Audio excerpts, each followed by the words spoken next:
people have them. So it would include like hormonal acne, weight gain around the midsection. So a lot of times you wouldn't think that these issues would be attributed to a reproductive disorder, but and so a lot of times it goes undiagnosed. Like approximately 1 in 5 girls have PCOS, and it stands for polycystic ovarian syndrome. So, but a lot of times the girls who have PCOS don't actually have cysts on their ovaries. So it's kind of a misnomer, but so that's why it's very difficult to diagnose. And so a lot of times girls with infrequent or prolonged menstrual periods develop these follicles that fail to release eggs. So it's very difficult to diagnose, and it requires like lab tests or imaging.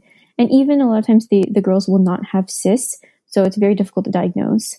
So what we want to do is we kind of want to, by working alongside with the gynecologist, we want the girls to kind of keep track of their cycles and teach them about that, oh, if you are experiencing like hormonal acne, your periods are very irregular, that this is a possibility and you should probably talk to a healthcare provider to see if you're suffering from PCOS.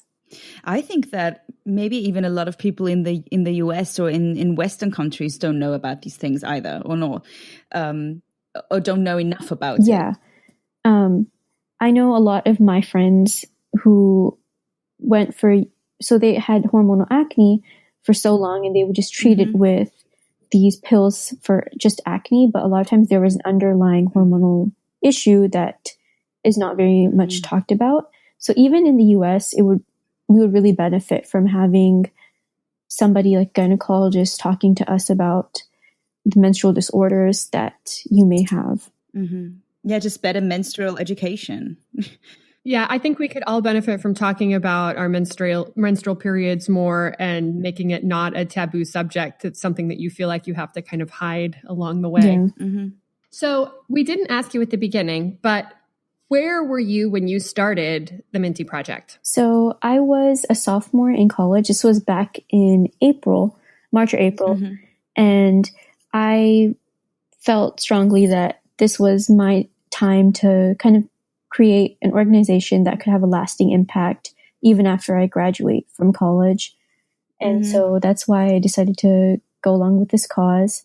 And the Clinton Global Initiative also gave me a good platform for me to kind of have a mentor and a structured way to kind of launch this organization and keep track of the progress I was making and essentially keep me in check with milestones I wanted to accomplish along the way. That's great. And was there any particular thing that triggered this interest and this passion, or was it just that over a certain period of time you felt that like the growing need for doing something? So it all started with me talking to my cousins and them telling me about how, And then additionally, my friend was diagnosed with PCOS, and she would talk to her doctor, and her doctor, it took her doctor a long time for her to realize that my patient does have PCOS. So I felt that even living in a developed country like the United States, a lot of times PCOS will go undiagnosed. And then which got me thinking that how many girls in India would be suffering with this. And it's just not very talked about there. So that's when it all kind of clicked for me that I should launch a menstrual health education program with a focus on having a structured workshop with a gynecologist with us. And so in summer, you're going to India and doing workshops yourself. How long are you going to stay there? So I plan on staying there for about a month and a half.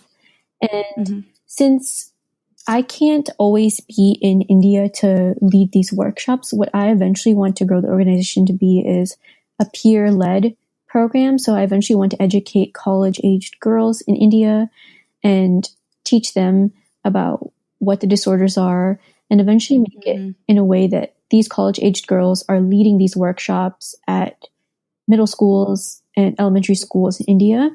So eventually it's not being run by like myself or another member of the national board. It's eventually just run by college-age students. And so eventually we also want the program to spread to other parts of India too, because my efforts will be focused mainly in the state of Maharashtra, but we eventually want to spread to different states. And so by having a peer-led program, it'll be easier for us to kind of spread the cause.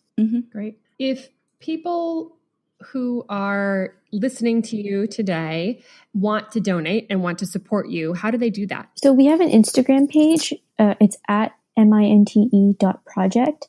And so if they can send us a direct message, we can set that up. And also I have an email, and they can send us email. And if they're interested in starting a chapter, they can always reach out to us on Instagram or via email, and we can get the whole process started. And I can give them the whole guide that we have on starting a campus chapter and how they can launch their fundraising initiatives and how they can kind of grow as an organization and be involved. And even if they don't have the ability to launch a chapter, they can always be involved with helping us to write the educational materials and helping us work alongside NGOs and giving us contacts on how we can spread the organization. That's great. We'll definitely put the link to your Instagram and the email address in the show notes. Now, one more question that I have is, are you also interested in working with people outside of the US that want maybe to start chapters in wherever country they're in right now? Yes, that would be really great. Initially, when I first started, I did not think I would have any interest or other people would not have any interest in starting campus chapters. I thought it would just be at my university and I would just work alongside with NGOs in India.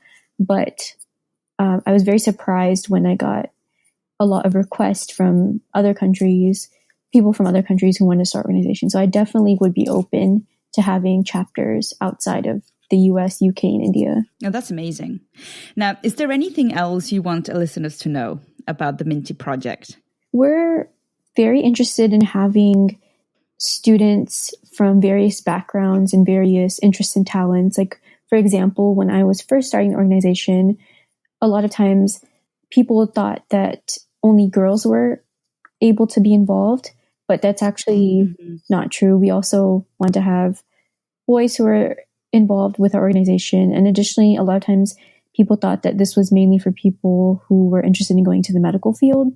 But no, it really helps us to have students and adults from various backgrounds, such as business, English, people with like writing backgrounds, people with business backgrounds who can help us grow the organization, because it really takes a lot to grow an organization, and it definitely benefits us when we have people from various backgrounds helping out. So in short, the message is whoever you are and wherever you are, get in touch and help out. Yes, if you are interested. Yeah.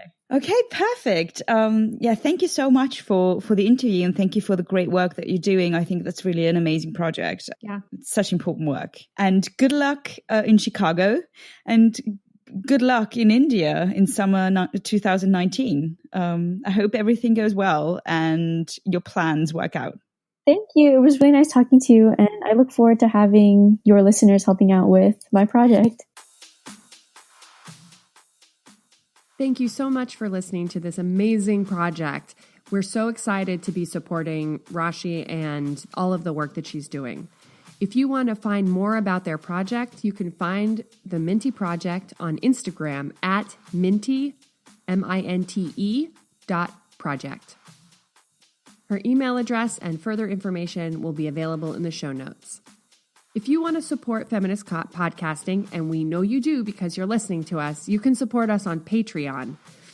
We are also available at shewhopersistedpodcast@gmail.com. On Facebook, we are She Who Persisted, the Nasty Podcast. We also have a Facebook group, PerSisters, PerSisters, the She Who Persisted group. We're on Twitter at ShePersistedPod, on Instagram at SheWhoPersisted, and all the pictures and links to things that we talk about in the show are available on our show notes on our website, shewhopersisted.com. Thanks for listening, and stay nasty. Bye.